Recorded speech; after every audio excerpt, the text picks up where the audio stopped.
दर्शन की 66वीं कक्षा, योग दर्शन के द्वितीय पाद साधन पाद का 23वां सूत्र पिछली कक्षा के अंत में हम देख रहे थे।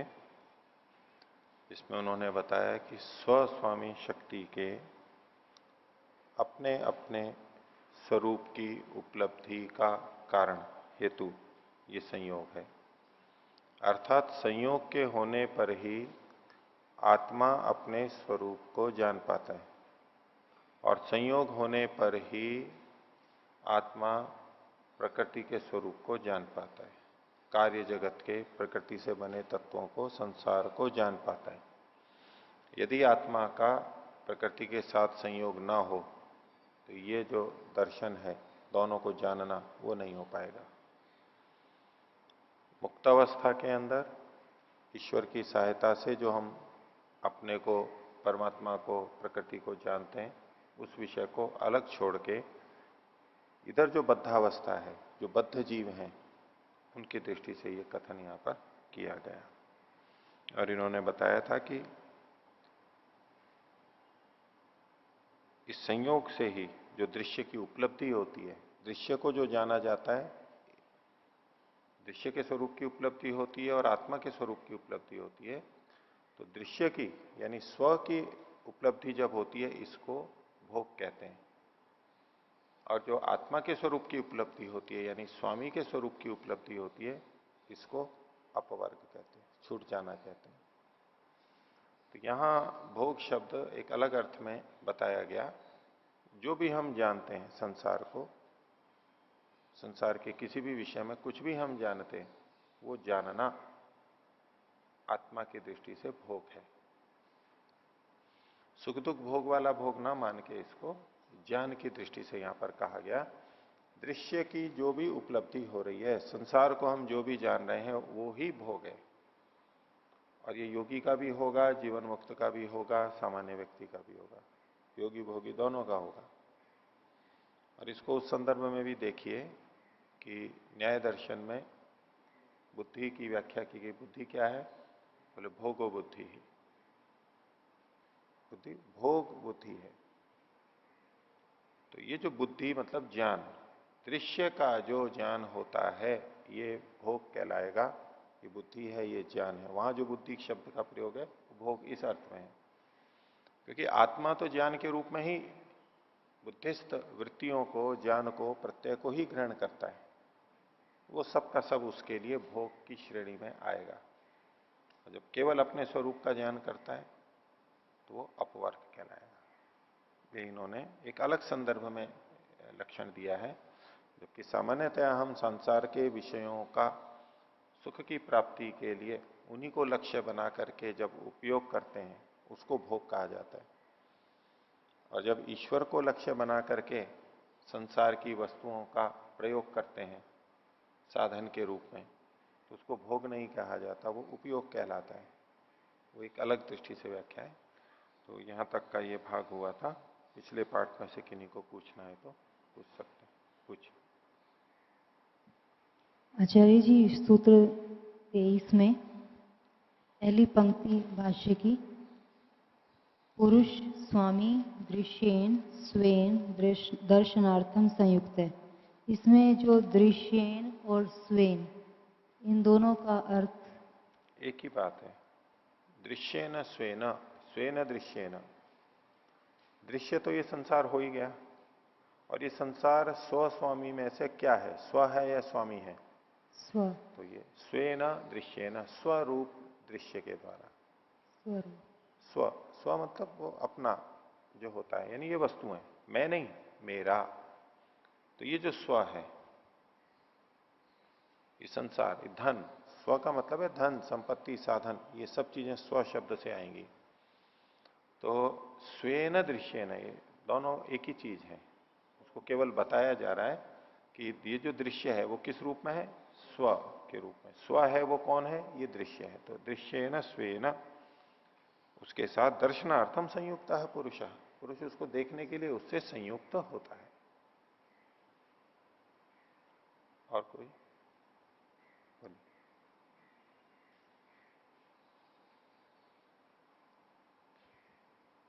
आचार्य जी 22वें सूत्र में नीचे से तीसरे पंक्ति पर रूपेण आत्मरूपम इति, इस पंक्ति को थोड़ा सा दोबारा बताइए। हाँ, देखिए इसका पीछे से देखिए। कुशलम पुरुषम प्रति नाशम प्राप्तम अपि अकुशलान पुरुषान प्रति न कृतार्थम इति तेषाम दृश्य कर्म विषयताम आपन्नम लभते एव। ठीक है, उनको उपलब्ध होता है कैसे? पर रूपेण आत्मरूपमिति। पर है यहां पर पुरुष, प्रकृति से भिन्न जो पर, अन्य भिन्न, वो है पुरुष। तो पुरुष रूपेण, रूपेण मतलब उसकी उसकी दृष्टि से, उसके दर्शन से, पुरुष की पर रूपेण आत्मरूपमिति। आत्मा मतलब उसका अपना जो स्वरूप है प्रकृति का, आत्मा के दर्शन के द्वारा प्रकृति अपने रूप में प्रकट होती है। प्रकृति का जो अपना स्वरूप है वो कब प्रकट माना जाता है? एक दृष्टि, एक तो यह है कि वो बन गई है तो अपने आप में प्रकट है, पर उसको कोई देखने वाला नहीं है। लेकिन आत्मा के द्वारा जब उसका दर्शन किया जाता है, जब वो जानी जाती है, तब वो अपने रूप में प्रकट होती है। उसका प्रकटीकरण तब होता है जब उसको देखने वाला कोई होता है। तो उसी बात को यहां पर कहा, तेषाम दृश्य कर्म विषयताम आपन्नम लभते व। जब वो दृश्य दर्शन शक्ति के द्वारा कर्म शक्ति के कर्म रूप में वहां पर उपलब्ध होता है। कैसे? पर रूपेण, पुरुष की, पुरुष के पीछे जो इसकी भूमिका के अंदर भी कहा था ना, तत्स्वरूपम तो पर रूपेण।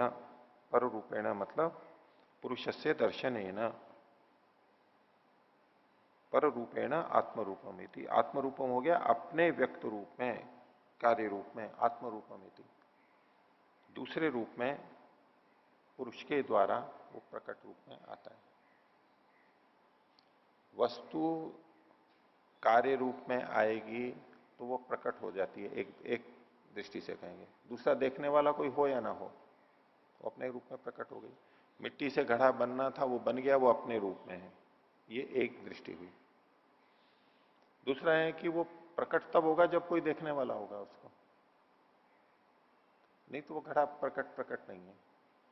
पुस्तक प्रकाशित हो गई, एक प्रयोग, एक दृष्टि तो यह है कि पुस्तक छप गई तो हम कहते हैं कि पुस्तक प्रकाशित हो गई। बस छप गई है, हम कहेंगे प्रकाशित हो गई है, किसी ने देखी नहीं है अभी। एक प्रकाशन ये है कि छप गई और दूसरे उसको प्राप्त करके देख रहे हैं, पढ़ रहे हैं, ये है उसका प्रकाशन, दूसरों के लिए वो उपलब्ध हो गई, अब ये प्रकाशित हुई। प्रकाशित को दो दृष्टि से कहा जा सकता है। तो यहां ये कब प्रकट होती है? दूसरी दृष्टि से कहा गया, जब पुरुष के दर्शन के द्वारा वो अपने रूप में आती है। पुरुष जब उसको जानता है, देखता है, तब वो रूप में आती है। और कुछ लोग इसके दूसरे ढंग से भी व्याख्या करते हैं, पर रूपेण आत्म रूपमिति।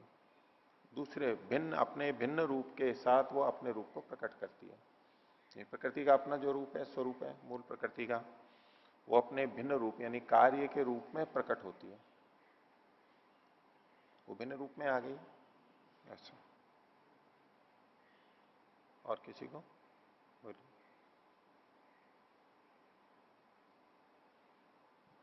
ये 22वें सूत्र के भाष्य की अंतिम पंक्ति, इसमें धर्मी और धर्म ये शब्द आए हैं। तो धर्मी से हम प्रकृति को लेंगे और धर्म से हम कार्य जगत को लेंगे। जी हाँ। तो कार्य जगत के साथ तो उसका संयोग हम कह सकते हैं आत्मा का। कारण जगत के साथ किस तरह से सिद्ध करेंगे? परंपरा से। कार्य जगत से संपर्क हुआ है तो कारण से भी हो गया, यानी सत्वर स्तंभ त्रिगुणात्मक ये है तो उसके साथ संयोग माना जाएगा। जी, अगर हम ऐसा मानेंगे तो जी यहाँ पर धर्मी के साथ जो संयोग है उसको यहाँ हेतु के रूप में लिया है। अगर हम कार्य जगत के साथ कारण के संयोग को लेंगे तो फिर वहाँ धर्म को हेतु के रूप में लेकर के बताना चाहिए था। ऐसा नहीं है, देखो सत्वर स्तंभ को यहाँ पर धर्मी कहा गया है और प्रकृति पुरुष संयोग की ही बात करते हैं ये। ठीक है, कितनी जगह करते हैं प्रकृति और पुरुष का संयोग होता है, वो प्रकृति पुरुष का संयोग होता है। तो मूलतः तो प्रकृति पुरुष का ही संयोग हुआ है। किस रूप में? कार्य जगत के रूप में हुआ, कार्य जगत के रूप में। अब कोई कहे हमारा स्वर्ण के साथ में संयोग हुआ, किस रूप में हुआ? आभूषणों के रूप में।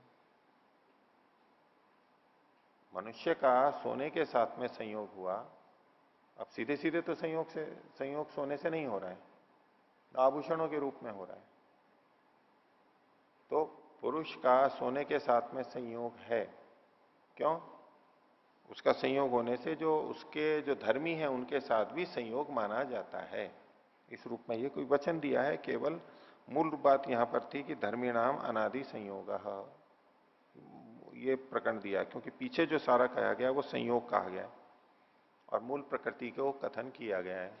वैसे यहां पर मूल प्रकृति और कार्य जगत पर्याय रूप में भी कहे जाते हैं, एक दूसरे की जगह पर शब्दों का प्रयोग किया जाता है। मूल प्रकृति कह देंगे, कार्य जगत कह देंगे, हमारे को समझ लेना है दोनों जगह पे। तो धर्मी नाम अनादि संयोगात, धर्मी के साथ में अनादि संयोग होने से धर्म मात्र से भी अनादि संयोग माना जाता है। और आप दूसरे ढंग से कोई लेना चाहें, कोई व्याख्या करना चाहे कि भाई धर्मी तो हो गया कार्य जगत और धर्म हो गए उसके गुण धर्म, उनसे संयोग भी अनादि हो जाता है। ठीक है, आप वैसा करना चाहते हैं वैसा कर सकते हैं। ठीक है, और कोई आगे देखिए।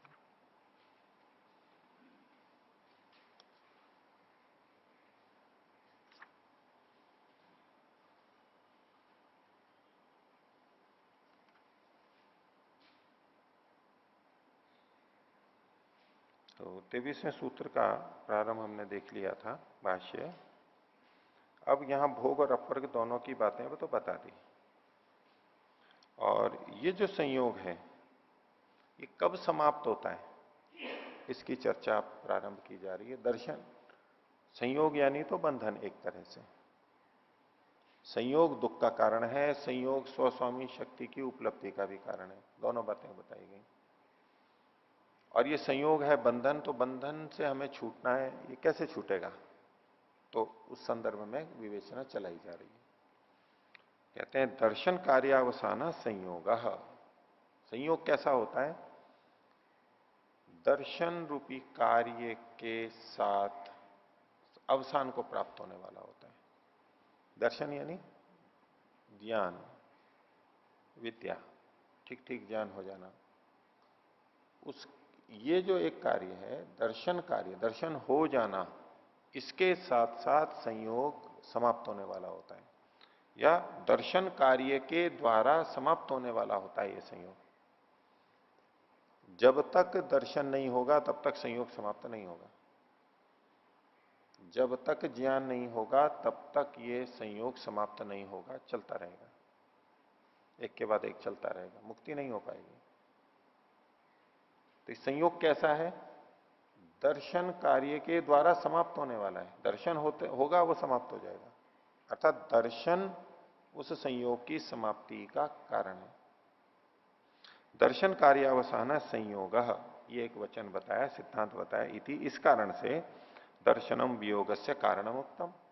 जो दर्शन है वो वियोग का कारण हो गया।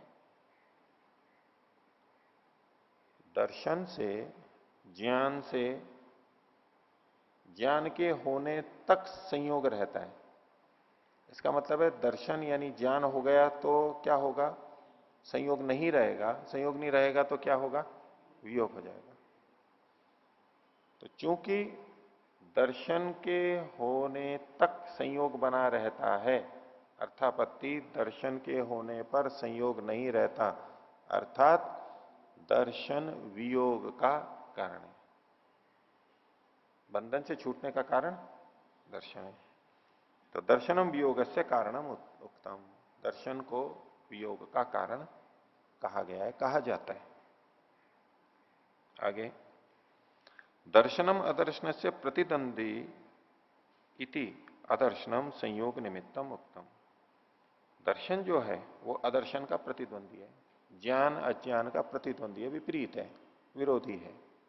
इसलिए अदर्शनम संयोग निमित्तम उत्तम, अदर्शन को संयोग का कारण माना गया है।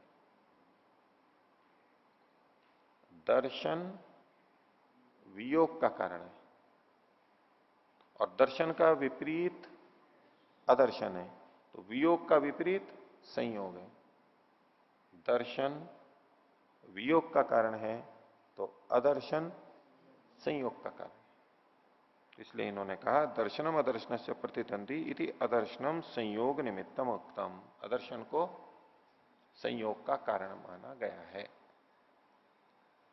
बंधन का कारण अविद्या और मुक्ति का कारण, वियोग का कारण विद्या, दर्शन। अब एक बात कह रहे हैं, नात्र दर्शनम मोक्ष कारणम। ये जो दर्शन है, ज्ञान है, ये मोक्ष का कारण नहीं है। अभी तक तो यही पढ़ के आए, ज्ञानानुमुक्ति दर्शन से होता है। तो क्या कह रहे हैं इस विषय में, नात्र दर्शनम मोक्ष कारणम। दर्शन मुक्ति का कारण नहीं है, सीधा कारण है। लेकिन उसको मोक्ष का कारण क्यों कहा जाता है? बोले अदर्शन अभावादेव बंधाभाव। अदर्शन का अभाव, अविद्या का अभाव होने पर बंधन का अभाव हो जाता है, ये मुक्ति है। समोक्ष इति, उसे मोक्ष कहते हैं। अब इसमें इस पंक्ति के अंदर देखेंगे, विद्या यानी दर्शन मुक्ति का कारण नहीं है, अविद्या का हटना मुक्ति का कारण है। यद्यपि ये दोनों वाक्य बोले जाते हैं और दोनों को ही ठीक ही माना जाता है, प्रवचन में भी और भी सब जगह। मुक्ति कैसे होगी? विद्या से होगी। मुक्ति कैसे होगी? अविद्या के समाप्त होने पर होगी। दोनों कथन किए जाते हैं और वैसे कोई दोष भी नहीं है दोनों में, ठीक ही है। लेकिन यहां एक बिंदु को बताने के लिए सूक्ष्मता से कहा जा रहा है कि ज्ञान यानी दर्शन मुक्ति का कारण नहीं है। दर्शन के कारण, ज्ञान के कारण मुक्ति नहीं हो रही है, अदर्शन के न होने के कारण मुक्ति हो रही है। दर्शन से अदर्शन हट जाएगा, विद्या से अविद्या हट जाएगी, ये ठीक है। लेकिन मुक्ति का कारण कौन सा है? ज्ञान का होना मुक्ति का कारण है या अज्ञान का हटना मुक्ति का कारण है? तो इसके अंदर इनका निर्णय क्या है? अदर्शन का हटना मुक्ति का कारण है। तो ज्ञान होगा, ज्ञान के होने से अज्ञान हटेगा और अज्ञान के हटने से मुक्ति होगी। ये क्रम दिया इन्होंने। पंक्ति फिर देखिए, नात्र दर्शनम मोक्ष कारणम। दर्शन मोक्ष का कारण नहीं है, सीधे सीधे। अदर्शना भावाद एवं बंधा भाव। अदर्शन का भाव होने पे बंधन का अभाव हो जाता है, स मोक्ष है, वो मोक्ष है। क्योंकि बंधन का कारण क्या था? अदर्शन।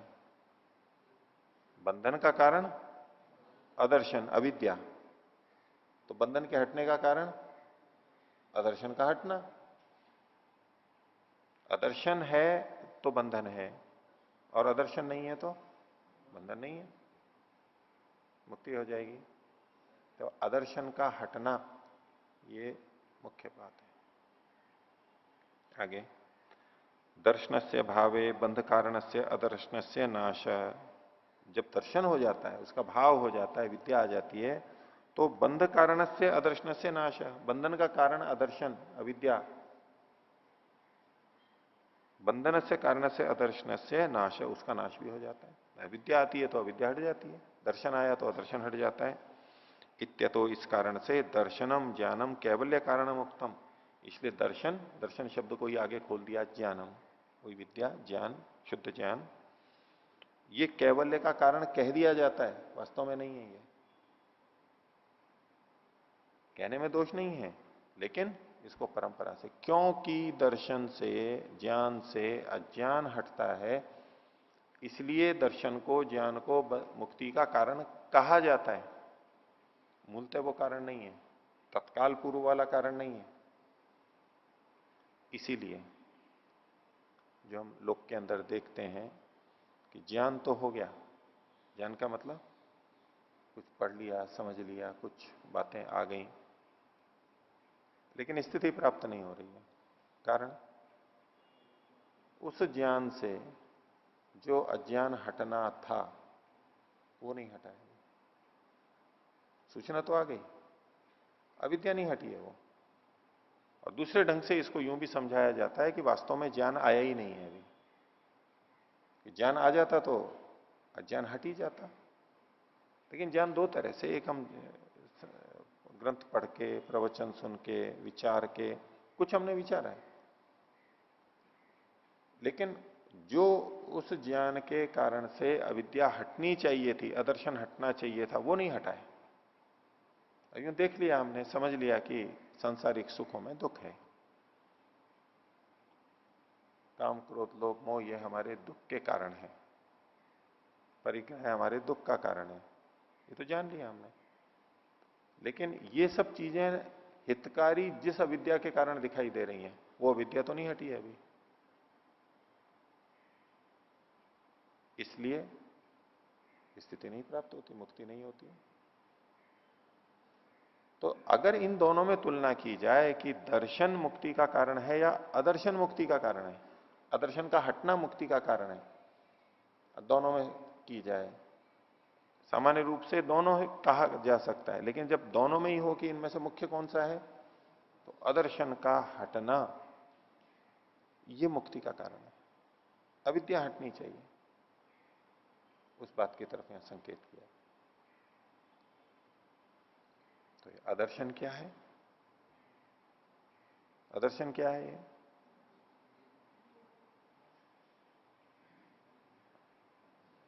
अदर्शन क्या है? संयोग। अदर्शन क्या है, ये प्रश्न उठेगा। जो अदर्शन बंधन का कारण है, जिस अदर्शन के हटने पर मुक्ति होती है, तो अब केंद्र क्या बनेगा हमारा? आदर्श। ठीक है। योग दर्शन के अंदर विद्या का स्वरूप बताया गया, अविद्या का स्वरूप बताया गया? किसका स्वरूप बताया गया? अविद्या का बताया। विद्या का भी बताया क्या? विद्या को तो समझ लेते हैं उससे। पीछे जो हम सूत्र देख करके आए, अनित्या शुचि दुखानात्मसु, नित्य शुचि सुखात्म ख्याति अविद्या। विद्या का भी कोई सूत्र बताया गया कि विद्या इसे कहते हैं। ये तो हम इससे तात्पर्य से निकालते हैं। तस्मिन तत् हो, अनित्य को अनित्य समझे, अशुचि को अशुचि समझे इत्यादि, ये तो हम उससे अर्थापत्ति से निकालते हैं। भाई ये कहा गया है तो इसके विपरीत विद्या होगी, ठीक बात है, और उसमें दोष भी नहीं है। लेकिन सूत्र की प्रवृत्ति आप देखिए, सूत्रकार ने कोई सूत्र विद्या का बताया क्या कि इसे विद्या कहते हैं? एक भी सूत्र अभी तक तो नहीं है, आगे भी देख लेंगे, आएगा नहीं आएगा। समझाया जाता है विद्या किसे कहते हैं, लेकिन सूत्र नहीं बनाया। सूत्र अविद्या का बनाया। विद्या का सूत्र भी बना सकते थे, अविद्या का ना बताते, बनाते विद्या का बता देते। अनित्य में अनित्य ख्याति, अशुचि में अशुचि ख्याति, ये विद्या है। और इस सूत्र को बनाने से हम अर्थापत्ति से निकाल लेते, अनित्य में नित्य ख्याति, अशुचि में शुचि ख्याति, ये अविद्या है। ज्ञान में तो कोई अंतर नहीं आ रहा था ना हमारे। अभी भी जो सूत्र है हम अर्थापत्ति से भी विद्या को जान लेते हैं, और विद्या का सूत्र होता तो भी हम अर्थापत्ति से निकाल लेते, बहुत सरलता से आ जाता। कोई अंतर पड़ रहा था उससे? कुछ अंतर पड़ेगा क्या? विद्या और अविद्या के स्वरूप को जानने में सूत्रकार ये सूत्र रचना की जो अविद्या की और विद्या की करते, कोई अंतर पड़ता क्या? विद्या और अविद्या के स्वरूप में जानने में कोई अंतर पड़ता क्या? नहीं पड़ता। तो फिर भी उन्होंने अविद्या का ही दिया। तो कोई तो यूं कह सकता है अशोक वाटिका न्याय से, ठीक है, जब अंतर नहीं पड़ रहा था तो चाहे विद्या का स्वरूप बता दिया, चाहे विद्या का बता देते, एक ही बात है, तो कोई फर्क नहीं पड़ता, इसमें कौन सा बात। लेकिन वो वैसा सामान्य नहीं है कि चलो चाहे तो विद्या का बता दो, चाहे विद्या का बता दो, पढ़ने वाले बुद्धिमान है, अर्थापत्ति से अर्थ निकाल ही लेंगे दोनों का, कुछ भी बता दो, ये प्रयोजन नहीं है। ये यहां जो ये बात कही जा रही है, अदर्शन बंधन का कारण है और अदर्शन का हटना ये मुक्ति का कारण है। दर्शन परंपरा से मुक्ति का कारण है, निषेध नहीं कर रहे हैं उसका भी, कहा जाता है वो कि दर्शन से अदर्शन हटेगा और फिर मुक्ति होगी। अब आप दर्शन और अदर्शन में देखें कि हम दर्शन लाएं तो अदर्शन हटेगा या अदर्शन हटाएं तो दर्शन आएगा। सोच के देखिए, विद्या लाएं तो अविद्या हटेगी या अविद्या हटाएं तो विद्या आएगी? दोनों तरह से बोल रहे हैं आप।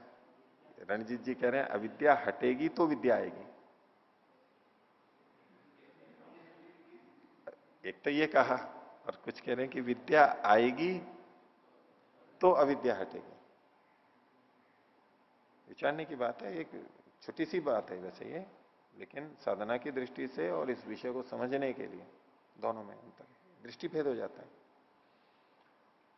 जो विद्या को मुख्य कारण मानते हैं वो विद्या में लगे रहते हैं, उस तरफ प्रवृत्ति अधिक होती है उनकी, शास्त्रों को पढ़ने में, प्रवचन सुनने में और ऐसा। और जो अविद्या को मुख्य कारण मानते हैं वो पढ़ने के साथ साथ ये देखेंगे अविद्या कितनी हटी है मेरी। नहीं तो बस ये है कि हाँ विद्या आ जाएगी और मुक्ति हो जाएगी, विद्या आ जाएगी मुक्ति हो जाएगी। विद्या के पीछे पड़े हैं 1 साल 2 साल 10 साल 20 साल, पूरा जीवन विद्या की प्राप्ति में, क्योंकि ज्ञानानुमुक्ति विद्या से मुक्ति होती है। एक प्रवृत्ति अलग बन जाती है। अगर शुद्ध ढंग से दर्शन किया है, विद्या की है, तो अविद्या हटेगी ही। लेकिन जब अविद्या हटाने के प्रति दृष्टि नहीं रहती है तो वो इस ढंग से विद्या को ग्रहण करता है कि अविद्या हट नहीं पाती है उसकी। लगभग वैसे ही चलता रहेगा, थोड़ा बहुत अंतर आएगा जितना समझ लिया, नहीं तो बस विद्या प्राप्ति विद्या प्राप्ति विद्या प्राप्ति वो चला जाएगा। तो उस बात की तरफ संकेत है, अविद्या का हटना ये मुख्य बात है। तो नात्र दर्शनम मोक्ष कारणम। अब इतनी पंक्ति को लेकर के कोई वैसे खंडन करने लग जाए कि देखो ये तो ज्ञान को मुक्ति का कारण ही नहीं मानते, यानी पूरे परिप्रेक्ष्य को देखेंगे। अगली पंक्ति भी देखेंगे, लेकिन अदर्शना भावादेव बंधा भावा स मोक्ष। तो दर्शन से भावे बंध कारण से अदर्शन से नाश। दर्शन का भाव होने पर बंध कारण के अदर्शन का नाश होता है। दर्शन की ये महत्ता है, ज्ञान की ये महत्ता है कि अगर ये नहीं होगा तो अदर्शन हटेगा नहीं। उसके लिए अनिवार्य है, ये निषेध नहीं किया जा रहा है, दर्शन का निषेध नहीं, ज्ञान का निषेध नहीं किया जा रहा है। बिना दर्शन के तो अदर्शन हटेगा कैसे? तो दर्शन तो करना ही है, ज्ञान तो लेना ही है, किंतु ज्ञान लेते हुए ये ध्यान रखना है कि अदर्शन हट रहा है या नहीं, अविद्या हट रही है या नहीं, ये मुख्य बात होगी। तो इत्यतो दर्शनम ज्ञानम कैवल्य कारणम उक्तम। ये जो दर्शन और ज्ञान है ये कैवल्य का कारण कहा गया। अब सारा केंद्र किस पे ले लिया इन्होंने? अदर्शन के। अदर्शन क्या है? बंधन का कारण क्या है? किसको हटाएं तो बंधन हट जाएंगे? तो वैसे तो स्पष्ट ही है, आप लोगों को कोई इसमें भ्रांति थोड़ा ना है। अदर्शन क्या है? तो अविद्या का सूत्र बना ही रखा है, वो अदर्शन है। तो इस अदर्शन को कैसे कैसे कहा जा सकता है देखते हैं। देखो इन्होंने बहुत सारी बातें लिखी हैं और आप लोग भी सोचेंगे कि भाई इसमें से कौन सा वास्तव में आदर्शन है। इसमें इन्होंने 8 तरह से व्याख्या की है, 8 विकल्प दिए हैं। आदर्शन क्या होता है तो देखते हैं। आपको बड़े विचित्र विचित्र लगेंगे कि ये भी आदर्शन है, इसको क्या आदर्शन कह दिया, इसको क्या आदर्शन कह दिया। देखिए, तो किंचे इदम आदर्शनम नाम, ये आदर्शन क्या है। तो पहला कहा किम गुणानाम अधिकार। गुणों का जो अधिकार है, अधिकार क्या? कार्यारंभण सामर्थ्य, कार्य को आरंभ करने की शक्ति, सामर्थ्य। कार्य मतलब ये कार्य जगत, मूल प्रकृति से, गुणों से, गुण यानी तो मूल प्रकृति सत्व रजतम, इनसे जो कार्य जगत उत्पन्न होता है, तो सत्व रजतम में कार्य जगत को उत्पन्न करने की जो सामर्थ्य है वो कहते हैं कार्यारंभण सामर्थ्य, उनका अधिकार, वो ये चीजें बना सकते हैं। क्या ये आदर्शन है? दूसरा आहोस्वित अथवा अन्य, दूसरा विकल्प कह रहे हैं, अथवा दृशि रूपस्य स्वामिनः दर्शित विषय से प्रधान चित्त से अनुत्पाद। दृशि रूपस्य स्वामिनः, दृशि शक्ति जो दर्शन शक्ति जो पुरुष था, आत्मा था, उसके दृशि रूपस्य स्वामिनः, और कैसा है वो? दर्शित विषय से, दिखाए गए हैं विषय जिसके लिए, ऐसा जो, ये चतुर्थी लगा के करेंगे। दर्शिता विषया यस्मई स तस्य, दिखाए गए हैं विषय जिसके लिए, उस पुरुष के प्रधान चित्त से अनुत्पाद, प्रधान चित्त का उत्पन्न ना होना। चित्त मतलब चित्त मन है ही, और यहां प्रधान चित्त का मतलब है मुख्य चित्त है। मुख्य चित्त का मतलब जो विवेक ख्याति से युक्त है, उसका विवेक ख्याति वाला चित्त उत्पन्न ना होना। ये जो दृष्टा पुरुष है, जो देखता ही रहता है, जिसके लिए सारे विषय दिखाए जाते हैं, उसका विषय तो दिखाए जा रहे हैं इंद्रियों के द्वारा, विषय भी उपस्थित है, कार्य जगत उपस्थित है, विषय भी दिखाए जा रहे हैं, इंद्रियां हैं, सारी व्यवस्था बनी हुई है। इस देखते हुए पुरुष का प्रधान चित्त उत्पन्न ना होना, विवेक उत्पन्न ना होना, ये अदर्शन है। कैसा लग रहा है? गुणों का अधिकार है, उसका आदर्शन से क्या लेना देना है? आदर्शन का मतलब क्या? आदर्शन का मतलब अविद्या। तो गुणों का अधिकार है, उसका अविद्या से क्या लेना देना है? ऐसा हमारे मन में आएगा, और ऐसे बहुत सारे जो आगे भी विकल्प आएंगे वहां भी आएगा। तो इसको समझने के लिए एक बिंदु ध्यान रखना है, लाक्षणिक प्रयोग होते हैं। यहां आदर्शन किसको कहा गया? पीछे आदर्शन क्या है? बंधन का कारण है। आदर्शन क्या है? बंधन का कारण है। अब आदर्शन को आप आदर्शन के रूप में, अविद्या के रूप में नहीं देखना जो अभी तक सोचते हैं। आदर्शन मतलब अविद्या, अज्ञान, मिथ्या ज्ञान, ये जो हमारे मन में बैठा हुआ है वो मत लेना। वो लेंगे तो ये समझ में नहीं आएंगे। आदर्शन का मतलब क्या? बंधन का कारण। पीछे यही तो बताया जा रहा था। दर्शन क्या है? दर्शन वियोग का कारण है, यानी बंधन को हटा देता है। दर्शन, अदर्शन बंधन को लाता है, और अदर्शन का अभाव बंधन को हटा देता है। ये जो सारी चर्चा की जा रही है, तो इनमें कारण कार्य संबंध है। अदर्शन बंधन का कारण है, तो अदर्शन कारण हो गया और बंधन कार्य हो गया। कारण कार्य संबंध है, और कारण कार्य में एक दूसरे का कथन कर दिया जाता है। कार्य से कारण का, कारण से कार्य का, ये प्रयोग होते देखे जाते हैं। वायु जीवन है, जल जीवन है, तो जल के कारण से जीवन है या जल ही जीवन है? वायु के कारण से जीवन है या वायु ही जीवन है? जबकि दोनों में कारण कार्य संबंध है ना। वायु से जीवन होता है, वायु कारण है और जीवन कार्य है, लेकिन वायु को ही जीवन कह दिया जाता है। कारण को ही कार्य के रूप में प्रस्तुत कर दिया जाता है। ये होता है। औशैली से देखिए कि आदर्शन क्या है? बंधन का कारण है। आदर्शन का मतलब बंधन का कारण।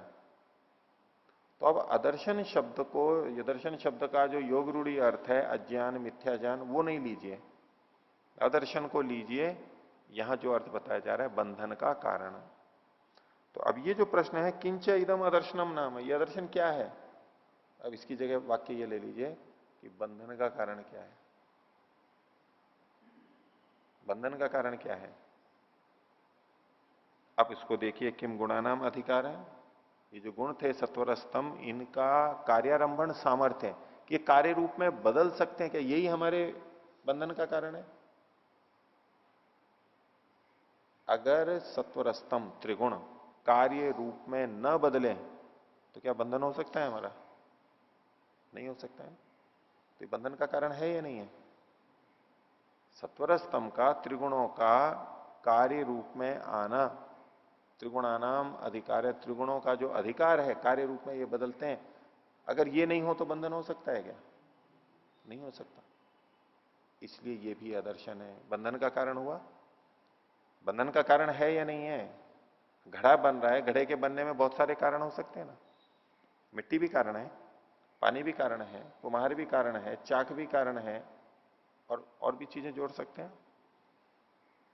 अगर इनमें से एक भी नहीं हो तो बंधन घड़ा बनेगा क्या? ऐसे ही बंधन में ये भी कारण है। पानी को घड़े का कारण कह सकते हैं या नहीं? कह सकते हैं ना। पानी नहीं होगा तो घड़ा नहीं बनेगा। ऐसे ही एक सत्वरज तम का कार्यारंभण सामर्थ्य, ये बंधन का कारण है। और जो बंधन का कारण हुआ है उसको क्या कहते हैं? आदर्शन कहते हैं। बंधन का कारण आदर्शन होता है ना। आदर्शन बंधन का कारण है, बंधन का कारण है वो आदर्शन कहला सकता है। अब इस दृष्टि से आदर्शन देखिए, तो ये आदर्शन क्या है, बंधन का कारण क्या है? अब आपको सारी चीजें समझ में आएंगी। अगर आदर्शन का मतलब अविद्या अज्ञान ही लेंगे तो गुणों का सामर्थ्य, कार्यारंभण सामर्थ्य, ये आदर्शन समझ में नहीं आएगा। और भी विकल्पों पे घटाते रहिए। किम गुणानाम अधिकार है, गुणों का कार्य रूप में बदलना, क्या ये बंधन का कारण है? आदर्शन की जगह पे मैं बंधन का कारण शब्द, बंधन का कारण है या नहीं है? एक है। अब यूं चर्चा चल रही है कि भाई वास्तव में बंधन का कारण क्या है? ये चीजें 8 चीजें गिनाएंगे। ये पहला हुआ। दूसरा है आहुस्वित दृषि रूप से स्वामिनो दर्शित विषय से प्रधान चित्त से अनुत्पाद। ये संसार को देखने वाला जो पुरुष है, जिसके लिए सारे विषय दिखाए जा रहे हैं, उसमें विवेक बुद्धि का न पैदा होना, ये आदर्शन है, बंधन का कारण है। जब तक विवेक बुद्धि पैदा नहीं होगी तब तक बंधन बना रहेगा। जैसे ही विवेक बुद्धि पैदा हो गई तो ये समाप्त हो जाएगा, ऐसा कह सकते हैं। तो इस दृष्टि से दूसरा विकल्प बंधन का कारण। तो बंधन कब तक है?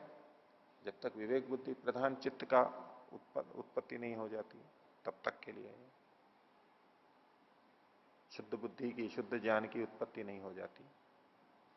अच्छा, इस पंक्ति का दूसरे ढंग से अर्थ करते हैं। दर्शित विषय से जो शब्द था, इसका समास जो है अभी किया था, इसको चतुर्थी मान करके, चतुर्थी बहुरी करके।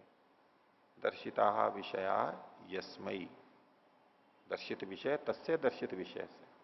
अब इसको तृतीया के रूप में भी देख सकते हैं। तो ये घटेगा आगे से। आगे कौन है? प्रधान चित्त। दर्शिता विषया यया, प्रधान चित्त तो ये न कह लीजिए। दर्शिता विषया ये न, सदर्शित विषय तस्य दर्शित विषय से, दिखाए गए हैं विषय जिसके द्वारा ऐसा जो प्रधान चित्त है उसका अनुत्पाद। तो दर्शित विषय से को विशेषण को हम प्रधान चित्त से के साथ भी जोड़ सकते हैं, उसमें भी षष्ठी है, और पीछे का जो दृषि रूप से स्वामी न है उसके साथ भी, दोनों तरह से व्याख्याएं की जाती हैं। मूल तात्पर्य में कहीं कोई भेद नहीं आएगा, दोनों ही जगह घट सकता है। अच्छा, प्रधान चित्त का अनुत्पाद क्यों कहा गया ये इनके द्वारा, उसको थोड़ा सा और खोल रहे हैं। दूसरा विषय कह रहे हैं, स्वस्मिन दृश्य विद्यमाने यो दर्शना भाव। स्वस्मिन दृश्य विद्यमाने, इसका अन्वय ऐसा करेंगे, दृश्य विद्यमाने स्वस्मिन यो दर्शना भाव। दृश्य, दृश्य के विद्यमान होने पर भी, दृश्य ये कार्य जगत जो विद्यमान है, और ये कैसा है?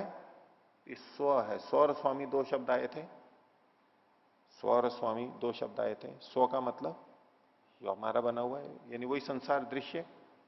तो स्वस्मिन शब्द यहां पर सती सप्तमी के रूप में स्व शब्द के लिए बनाया है। स्वस्मिन दृश्य विद्यमाने, इस दृश्य के जो कि स्वरूप है, जो विद्यमान है, विद्यमान होने पर भी, स्वस्मिन दृश्य विद्यमाने, इस दृश्य के जो स्वरूप है उसके होने पर भी।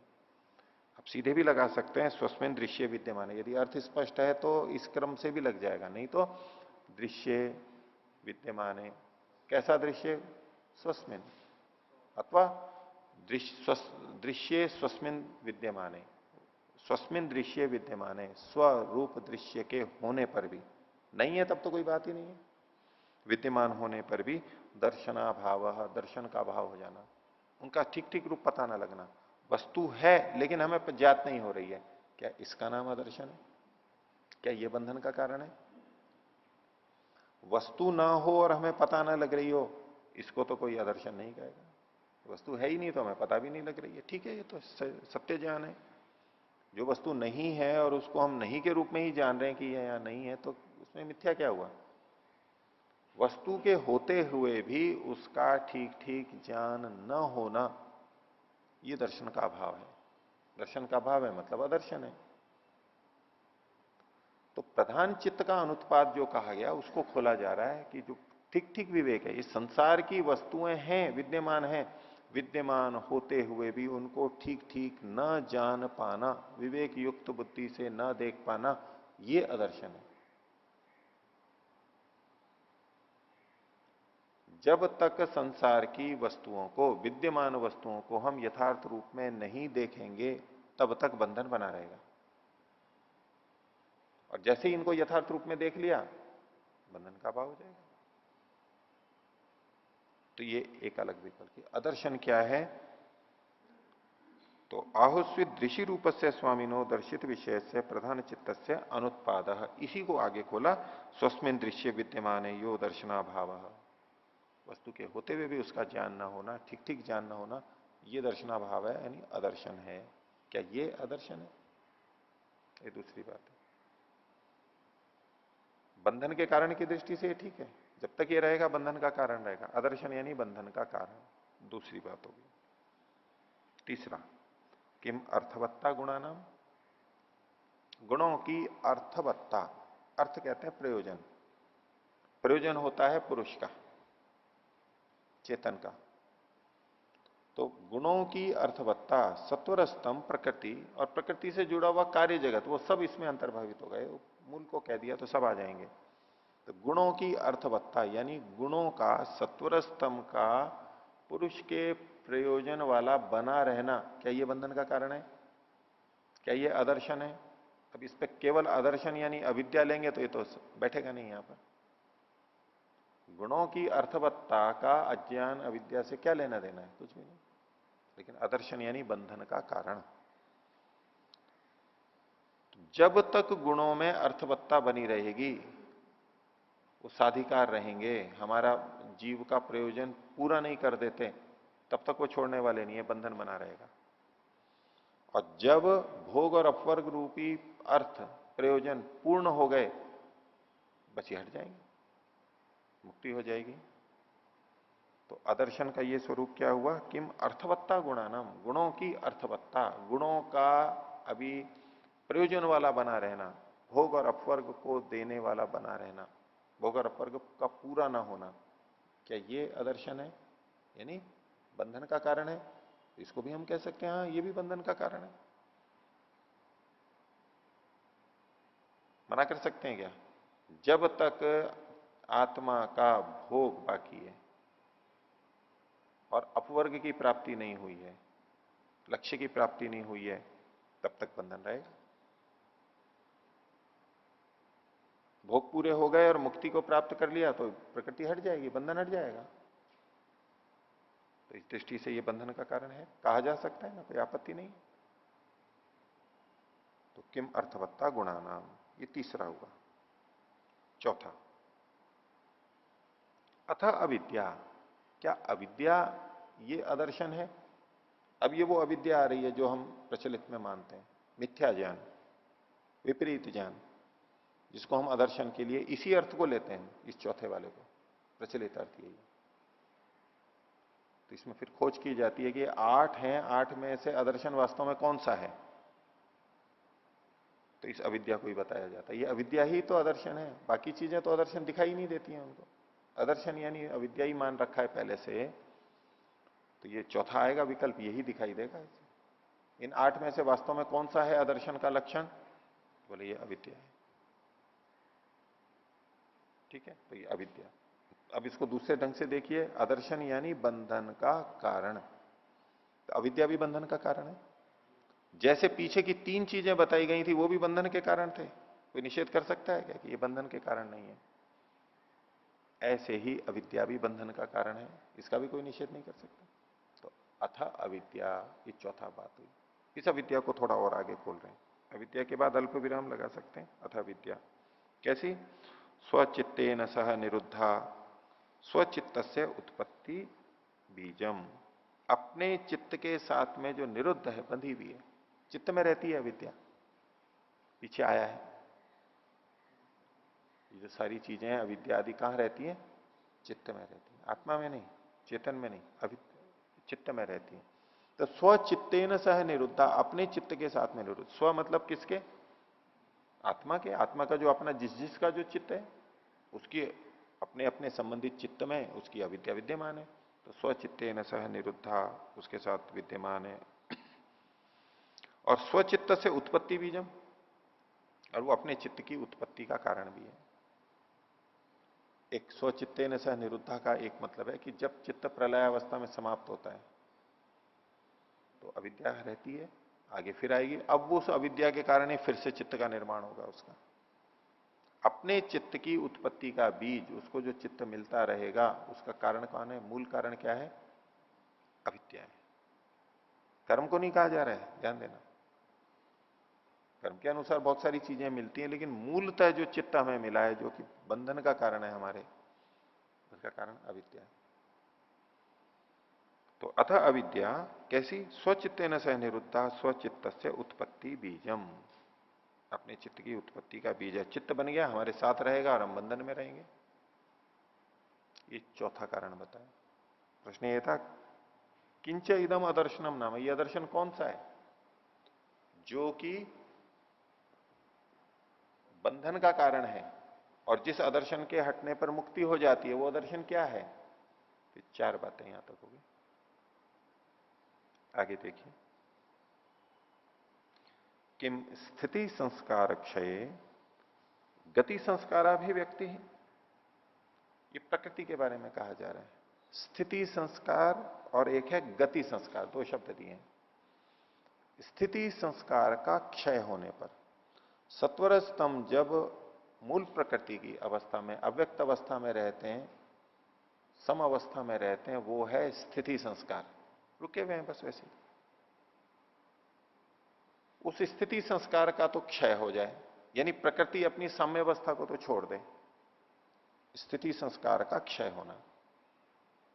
ये संस्कार शब्द कई चीजों के लिए आता है। एक हमारे चित्त पे जो संस्कार पड़ते हैं, वासना रूप संस्कार वो है, कर्माशय रूप संस्कार है, धर्माधर्म रूप संस्कार है, और वैशेषिक में एक स्थिति स्थापक संस्कार भी माना जाता है। किसी डाली को नीचे खींचें और जैसे डाली को छोड़ें तो वो वापस ऊपर पहुंच जाती है। कोई रबड़ है, इलास्टिक है, जिसको हम खींचते हैं, जो खींचने वाली चीज, खींच के छोड़ते हैं तो वापस वैसे आ जाती है। स्थिति स्थापक। किसी कीचड़ में पैर रखा, दलदल में, नरम, जैसे ही पैर हटाया तो फिर वापस हो गया, नहीं तो दब जाता है, फिर हो जाता है, इत्यादि जो चीजें हैं, वो भी संस्कार के रूप में कहा जाता है।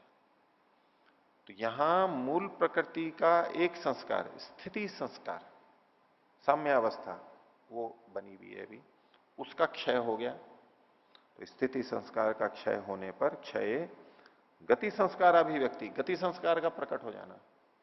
गति मतलब क्रिया होने लग गई, ये विषम अवस्था आई। यानी मूल प्रकृति जब कार्य रूप में बदलने लग रही है, स्थिति संस्कार को छोड़ करके गति संस्कार में आ रही है, गति संस्कार की अभिव्यक्ति हो जाना, क्या ये बंधन का कारण है? क्या ये आदर्शन है? मूल प्रश्न तो वही है, ये आदर्शन क्या है? तो प्रकृति का स्थिति संस्कार को छोड़ के गति संस्कार में आ जाना, क्या ये आदर्शन है? तो फिर वही बात लागू होगी। यदि हम आदर्शन का मतलब मिथ्या ज्ञान और वही लेकर के चल रहे हैं तो कहेंगे नहीं, ये तो कोई आदर्शन नहीं हुआ। लेकिन ये भी एक आदर्शन है। किस रूप में? बंधन का कारण है। अगर प्रकृति स्थिति संस्कार को छोड़ करके गति संस्कार में ना आए तो बंधन नहीं हो सकता। इस जगह ये बिल्कुल ठीक बात है। आगे देखिए, इस विषय में ही कह रहे यत्र एदम उक्तम, जैसा कि इस विषय में कहा गया है, प्रमाण दे रहे हैं। प्रधानम स्थित्या एव वर्तमानम विकार अकरणात अप्रधानम स्यात्। ये जो प्रधान यानी मूल प्रकृति है, स्थित्या एव वर्तमानम, यदि वो अपनी स्थिति में ही बना रहे, यानी साम्य अवस्था में ही बना रहे, मूल प्रकृति साम्य अवस्था में ही बनी रहे, तो स्थित्या एव वर्तमानम विकार अकरणात्, क्योंकि वो विकार को नहीं बना रही है, यानी कार्य जगत को उत्पन्न नहीं कर रही है, तो अप्रधानम से आत, उसको प्रधान कैसे कहेंगे? वो तो अप्रधान हो जाएगी फिर। अगर प्रधान, जिसको हम प्रधान कहते हैं, प्रधान के साथ दूसरा शब्द है अप्रधान, यदि मूल प्रकृति कार्य रूप में न बदले तो उसको प्रधान भी कैसे कहेंगे? वो तो अप्रधान ही हो जाएगी। उसको प्रधान तो तब कहते हैं जब वो कार्य रूप में बदलती है। भाई सबका मूल कारण क्या है? वो प्रकृति है, तब उसको प्रधान शब्द से कहते हैं। अगर प्रकृति कार्य रूप में बदले ही नहीं तो वो तो फिर अप्रधान ही हो जाएगी। एक बात। दूसरा कहा तथा गत्या एवं वर्तमानम विकार नित्यत्वात् अप्रधानम स्यात्। और यदि ये जो गति में ही विद्यमान रहे, गति संस्कार ही चलता रहे, यानी कार्य जगत के रूप में ही विद्यमान रहे और कारण रूप में कभी भी ना बने, तो गत्या एवं वर्तमानम विकार नित्यत्वात्, फिर तो ये जो विकार है यही नित्य कहलाएंगे। अभी हम विकारों को अनित्य मानते हैं, कारण कि विकार नष्ट होकर अपने कारण में चले जाते हैं, कारण रूप में बदल जाते हैं। अगर ये कार्य द्रव्य ऐसे ही बने रहें, कार्य द्रव्य ऐसे ही रहे, कार्य द्रव्य तो हम अब बोल रहे हैं इसलिए, लेकिन जो ये वस्तुएं हैं ये बने रहें तो ये नित्य ही तो कहलाएंगे फिर। भाई कोई कार्य द्रव्य है, कार्य द्रव्य तो मैं नाम दे रहा हूं जो हम प्रचलित नाम है, इसलिए कोई वस्तु यदि सदा वैसी ही बनी रहे तो उसको नित्य ही तो कहेंगे। तो जब यही नित्य हो जाएगी तो वो नित्य मूल प्रकृति के नित्य को मानने की आवश्यकता ही नहीं है, तो वो भी अप्रधान हो जाएगी।